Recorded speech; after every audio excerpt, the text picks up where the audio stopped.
Hello बच्चों, let's read this question. The question says, give a possible structure for the substance C5H10O2 behaving in the following manner. बच्चों इस question में पूछा गया है कि हमें क्या बताना है। हमारे पास जो सब्सटेंस है C5H10O2 उसका एक पॉसिबल ऐसा स्ट्रक्चर बताना है जो इस मैनर में क्या कर सकता है, रिएक्ट कर सकता है। दिया गया मतलब C5H10O2 की रिएक्शन आप ऑक्सीजन से करा रहे हो, मतलब इसका ऑक्सीडेशन करा रहे हो बेसिकली, तो इसका ऑक्सीडेशन भी हो सकता है। आप इसकी फिनाइल हाइड्राजीन के साथ रिएक्शन करा रहे हो तो ये वो भी दे सकता है। I2NaOH के साथ रिएक्शन करा रहे हो तो बच्चों ये इस रिएक्शन को भी दे सकता है, और फेलिंग सॉल्यूशन के साथ रिएक्शन करा रहे हो तो ये इस वाले टेस्ट को भी दे सकता है। तो बेसिकली ये इन चारों रिएक्शंस को दे सकता हो, ऐसा हमें स्ट्रक्चर बताना है। किसके लिए बच्चों? हमारे सब्सटेंस C5H10O2 के लिए। तो फर्स्ट ऑफ ऑल बात करते हैं इस क्वेश्चन के की कॉन्सेप्ट के बारे में बच्चों। इस क्वेश्चन के की कॉन्सेप्ट के बारे में, और इस क्वेश्चन का की कॉन्सेप्ट क्या होगा बच्चों? Iodoform iodoform reaction iodoform reaction या आयोडोफॉर्म टेस्ट बोल सकते हैं। Fehling test, iodoform test, Fehling test, Fehling test, and and phenyl hydrogen phenyl hydrogen reaction with phenyl hydrogen. इसको समझना है, इन तीनों रिएक्शंस को हमें समझना पड़ेगा। And reaction reaction with phenyl hydrogen. बच्चों अगर हमें हमारे कंपाउंड का स्ट्रक्चर बताना है तो बेसिकली हमें पता होना चाहिए कि जब हम आयोडोफॉर्म टेस्ट कौन कंपाउंड्स देते हैं, फेलिंग टेस्ट कौन देते हैं, और फिनाइल हाइड्राजीन के साथ रिएक्शन कौन कौन कंपाउंड्स कर सकते हैं। तो ही हम क्या कर सकते हैं, इस कंपाउंड जो हमारे पास मिला है C5H10O2 के बारे में बता पाएंगे कि इसका स्ट्रक्चर क्या होगा, एंड इसकी फर्स्ट रिएक्शन ऑक्सीडेशन को भी बता पाएंगे। तो ये तीन रिएक्शन हमें पता होनी चाहिए, तो वन बाय वन तीनों को डिस्कस करते हैं। बच्चों अगर आयोडोफॉर्म टेस्ट की बात करें, आयोडोफॉर्म टेस्ट आयोडोफॉर्म टेस्ट बच्चों वही कंपाउंड देते हैं जिनके पास कौन सा ग्रुप होना चाहिए, CH3 C double bond O group होना चाहिए। ये ग्रुप होना मस्ट है, ये ग्रुप होना मस्ट है। यहाँ पर ये R कोई भी ग्रुप हो सकता है, हाइड्रोजन हो सकता है, एल्काइल हो सकता है, कोई भी ग्रुप हो सकता है, लेकिन इस वाले ग्रुप का होना मस्ट है। ये CH3 हो और ये C double bond O group हमारे पास प्रेजेंट होना चाहिए। तो इस ग्रुप का होना क्या है, मस्ट कंडीशन है इसके लिए। तो इस ग्रुप को मिथाइल कीटोन ग्रुप भी बोलते हैं। क्या बोलते हैं बच्चों? ये मिथाइल कीटोन ग्रुप बोलते हैं।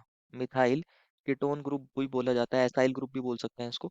तो बेसिकली मिथाइल कीटोन ग्रुप है ये, CH3 C double bond O group जो है मिथाइल कीटोन ग्रुप है। तो होता क्या है आयोडोफॉर्म टेस्ट में, जब आप इसकी रिएक्शन किसके साथ कराते हो, I2 के साथ कराते हो, NaOH के साथ कराते हो, तो हमारे पास क्या बनता है बच्चों? हमारे पास ये CH I3 के येलो कलर के प्रेसिपिटेट बन जाते हैं। ये बेसिकली आयोडोफॉर्म बन जाता है, येलो PPT बन जाते हैं इसके।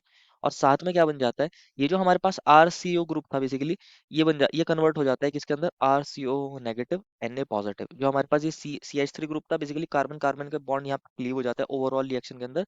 और हमारे पास CH3 जो ग्रुप है वो CHI3 के अंदर कन्वर्ट हो जाता है ओवरऑल रिएक्शन के अंदर। और हमारे पास RCO किसके अंदर कन्वर्ट हो जाता है, sodium salt of carboxylic acid. तो ये रिएक्शन होती है। लेकिन वही इसका टेस्ट देंगे बच्चों इस कंपाउंड को जिनके पास ये वाला ग्रुप होगा, जिनके पास ये CH3 C double bond O group होगा। तो हम ऐसा बोल सकते हैं, अगर हम हमारे कंपाउंड की बात करें, हमारे जो कंपाउंड है बच्चों उसकी बात करते हैं। हमारा कंपाउंड का फॉर्मूला हमें मिला है, हमारे कंपाउंड का जो फॉर्मूला हमें मिला है वो मिला है C5H10O2। क्योंकि वो आयोडोफॉर्म के साथ रिएक्शन कर रहा है, आयोडोफॉर्म टेस्ट दे रहा है, दैट मीन्स इसके पास कौन सा ग्रुप प्रेजेंट होगा, CH3 C double bond O group तो प्रेजेंट होगा ही होगा, ऐसा बोल सकते हैं। दूसरी बात क्या है बच्चों, हमारे पास दूसरी रिएक्शन कौन सी है इसकी, फेलिंग टेस्ट। ये फेलिंग सॉल्यूशन के साथ रिएक्शन दिखा रहा है।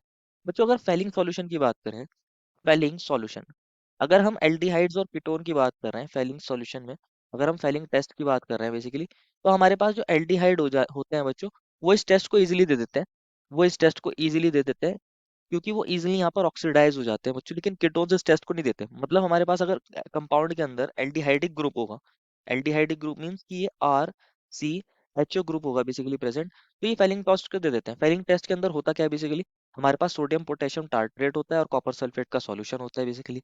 तो इसके अंदर क्या होते हैं, Cu2 प्लस आयंस होते हैं। क्या होते हैं, Cu2 प्लस आयंस। और हमारे पास यहाँ OH नेगेटिव आयन भी होते हैं। तो होता क्या है यहाँ पर, जब हम एल्डिहाइड लेते हैं तो ये बेसिकली ऑक्सीडाइज हो जाता है और कन्वर्ट हो जाता है बच्चों किसके अंदर, ये यहाँ हमारे पास कन्वर्ट हो जाता है RCOO नेगेटिव के अंदर। और हमारे पास जो ये Cu2 प्लस आयन है बच्चों, ये जो Cu2 प्लस आयन है ये खुद क्या हो जाता है, रिड्यूस हो जाता है और कन्वर्ट हो जाता है बच्चों किसके अंदर, ये Cu2O के अंदर। और साथ में यहाँ वाटर बनता है, H2O बनता है। इसको आप बैलेंस कर सकते हो, 3 कर सकते हो, यहाँ पर ये 2 कर सकते हो, 5 कर सकते हो। तो इस मैनर में ये रिएक्शन बैलेंस भी हो जाएगी। अब यहाँ जो ये Cu2O बनता है, इसके हमें कैसे प्रेसिपिटेट देखने को मिलते हैं, रेड ब्राउन कलर के प्रेसिपिटेट देखने को मिलते हैं। इस ये जो Cu2O बनता है बच्चों, इसके क्या होते हैं, रेड ब्राउन कलर के प्रेसिपिटेट होते हैं, जिसकी वजह से पता चल जाता है कि जो हमारे पास कंपाउंड रहा होगा उसके अंदर ये CHO ग्रुप रहा होगा। कौन सा ग्रुप रहा होगा? एल्डिहाइड ग्रुप रहा होगा। एल्डिहाइड ग्रुप रहा होगा, क्योंकि हमारा कंपाउंड क्या दे रहा है? फेलिंग सॉल्यूशन टेस्ट को दे सकता है। दैट मीन्स उसके अंदर हमारे पास, हम ऐसा बोल सकते हैं कि ये जो CHO ग्रुप है ये उसके अंदर प्रेजेंट रहा होगा। C double bond O H group, ये एल्डिहाइड ग्रुप ये प्रेजेंट रहा होगा, ऐसा बोल सकते हैं। अब बात करते हैं बच्चों हमारे पास जो तीसरा टेस्ट है। हमारे पास जो तीसरा टेस्ट है बच्चों, वो कौन सा है? फिनाइल हाइड्रोजीन के साथ रिएक्शन। बेसिकली बच्चों फिनाइल हाइड्रोजीन के साथ हमारे पास अगर रिएक्शन की बात करें, अगर हम फिनाइल हाइड्रोजीन के साथ रिएक्शन करते हैं, रिएक्शन रिएक्शन विविध फिनाइल हाइड्रोजीन को हम ऐसे लिख सकते हैं क्या? पीएच NH NH2 बिल्कुल लिख सकते हैं। Reaction with phenyl hydrazine. तो होता क्या है बच्चों, जब हम फिनाइल हाइड्रोजीन के साथ रिएक्शन करते हैं तो हम यहाँ कार्बोनाइल कंपाउंड्स लेते हैं। यहाँ पर हम कार्बोनाइल कंपाउंड लेते हैं, चाहे वो एल्डिहाइड हो चाहे वो कीटोन हो। यहाँ पर बेसिकली कार्बोनाइल कंपाउंड होना चाहिए, चाहे ये एल्डिहाइड हो चाहे ये कीटोन हो। एल्डिहाइड भी हो सकता है बच्चों, एल्डिहाइड भी हो सकता है, कीटोन भी हो सकता है, कोई भी इनमें से हो सकता है, इन दोनों में से। तो चाहे एल्डिहाइड हो चाहे कीटोन हो, जब आप इसकी रिएक्शन किसके साथ कराते हो बच्चों? फिनाइल हाइड्रोजीन के साथ कराते हो, NH NH2 के साथ।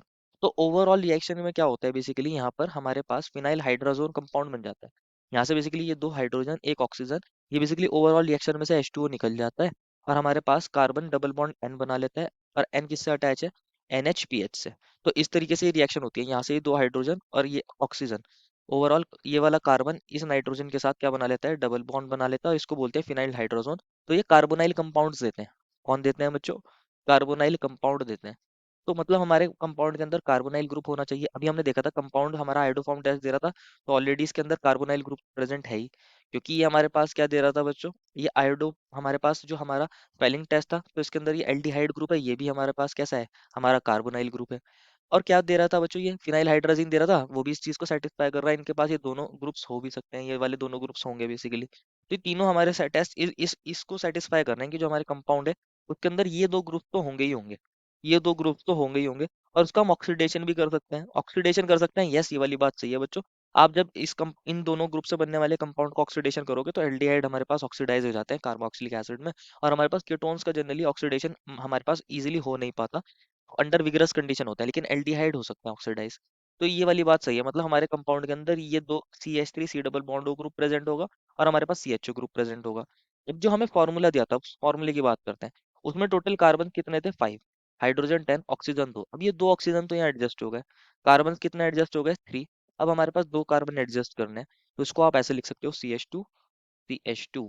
तो अगर आप इस कंपाउंड को देखोगे, इसका मॉलिक्यूलर फॉर्मूला C5 है, इसका मॉलिक्यूलर फॉर्मूला C5 है। हाइड्रोजन यहाँ पर कितने हैं बच्चों? हाइड्रोजन यहाँ पर टोटल 8 है। ऑक्सीजन भी कितने हैं यहाँ? 2। ये जो कंपाउंड है, ये हमारे मॉलिक्यूलर फॉर्मूला को क्या कर रहा है बच्चों? ये कंपाउंड हमारे मॉलिक्यूलर फॉर्मूला को सेटिस्फाई कर रहा है, और ये हमारी सारी रिएक्शंस देगा भी। चेक भी कर सकते हैं कैसे देगा, इसको लिखते हैं दोबारा से। ये हमारे पास CH3 है, ये C डबल बॉन्ड O है, ये CH2 है, CH2 है, और ये C डबल बॉन्ड OH। देखो बच्चों, जब आप इसको ऑक्सीडेशन करोगे तो एल्डिहाइड तो इजीली ऑक्सीडाइज हो जाते हैं कार्बोक्सिलिक एसिड के अंदर। तो हम ऐसा लिख सकते हैं, हमारे पास जो कंपाउंड बनेगा वो बनेगा CH3CO CH2 और ये कन्वर्ट हो जाएगा COOH के अंदर। जब आप इसकी रिएक्शन किसके साथ कराओगे? I2 प्लस NaOH के साथ कराओगे, आयोडोफॉर्म टेस्ट। तो हमने देखा था बच्चों, हमने पीछे जो रिएक्शन पढ़ी थी उसमें हमने इसको CH3 C double bond O और R ग्रुप लिया था। जो R ग्रुप है बेसिकली वो क्या बनाता है? RCO नेगेटिव Na पॉजिटिव, और CH3 ग्रुप किस में कन्वर्ट हो जाता है? CHI3 के अंदर। तो ये आयोडोफॉर्म टेस्ट भी दे देगा, और यहाँ पर कन्वर्ट हो जाएगा बच्चों ये किसके अंदर हमारे पास? यहाँ पर आप इसको ऐसे लिख सकते हो, ये हमारे पास C डबल बॉन्ड हो HO ग्रुप है बेसिकली। यहाँ पर ये CH2 है, और यहाँ पर ये CH2 है, और यहाँ पर ये किस में कन्वर्ट हो जाएगा? COO negative Na positive. तो ये आयोडोफॉर्म टेस्ट भी इसने दे दिया है। अगर हम बात करते हैं फेलिंग सॉल्यूशन डालते हैं इसमें, फेलिंग सॉल्यूशन उसके साथ क्या देगा? Fehling solution. तो फेलिंग सॉल्यूशन एल्डिहाइड को क्या कर देता है बच्चों? हमारे पास इसको ऑक्सीडाइज कर देता है। तो पूरा हमारा जो कंपाउंड रहेगा वो इसको एज इट इज लिखिए CH2 और यहाँ ये COO नेगेटिव बना देगा इसके साथ। साथ में यहाँ C2O के वाइट कलर के, वो हमारे पास रेड ब्राउन कलर के प्रेसिपिटेट बनेंगे, और क्या बन जाएगा यहाँ पर? वाटर बन जाएगा। इसको आप बैलेंस भी कर सकते हो, जैसे पीछे हमने बैलेंस किया था ओवरऑल रिएक्शन में, लेकिन अभी के लिए अभी हम इसको ऐसे ही समझ रहे हैं कि यहाँ CO2 के क्या बन जाते हैं? प्रेसिपिटेट बन जाते हैं रेड ब्राउन कलर के। इसको आप लिख भी सकते हो, ये 3 था, और हमने क्या लिया था यहाँ बेसिकली? CO2 प्लस आयंस लिए थे, OH नेगेटिव आयंस लिए थे, ये 5 लिए थे, ये 2 लिए थे। ऐसी तो रिएक्शन बैलेंस की थी, यही तो किया था हमने पीछे। फेलिंग सॉल्यूशन के साथ भी टेस्ट दे सकते हैं। और साथ में अगर हम इसकी लास्ट रिएक्शन को भी डिस्कस करें, जब हम इसकी रिएक्शन फिनाइल हाइड्राजीन के साथ कराएंगे, पीएच एनएच NH2 के साथ कराएंगे, तो दोनों कार्बोनाइल ग्रुप में से क्या हो जाएगा, बेसिकली H2 निकल जाएगा। ओवरऑल रिएक्शन हमारे पास कैसे हो जाएगी, इसको समझते हैं। ओवरऑल जो प्रोडक्ट बनेगा वो क्या बन जाएगा, दोनों कार्बोनाइल ग्रुप से बेसिकली ये बन जाएगा CH3 C PH2, और यहाँ आप C और ये H, यहाँ पर भी कौन आ जाएगा, डबल बॉन्ड N, और इससे NHPH अटैच होगा। और यहाँ पर भी कौन आ जाएगा, डबल बॉन्ड N, और इससे NHPH अटैच होगा। तो ये चारों रिएक्शंस दे सकता है और यही इसका स्ट्रक्चर होना चाहिए। यही पूछा गया था। This is the final answer. I hope you understood it well and best of luck.